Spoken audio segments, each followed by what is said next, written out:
We're back at the same split we made in the prior video. I'm going to show you another little tip to get you some extra comb drawn out. This is going into the beginning of August. We are a month away from our goldenrod flow. We usually have a pretty decent goldenrod flow, and you can grow some colonies and draw some frames also at the same time during that goldenrod flow. So these two split colonies right here, this is splits that we made. One of them, this one was split into that one.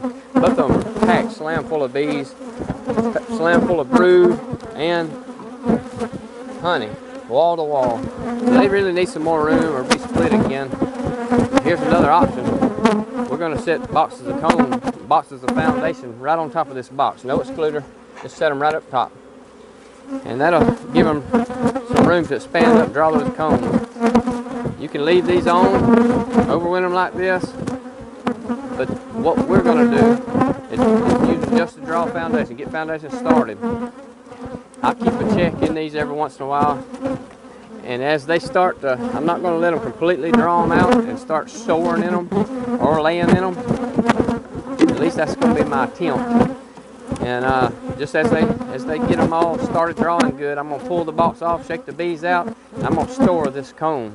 And then depending on how long we got left in the goldenrod flow, I'll rotate a brand new box of foundation and let them do it again, and give me a good source of good started drawn comb for springtime. I'm gonna do that in all my colonies that are strong like this, and just give you plenty of extra drawn comb to begin the spring with next year.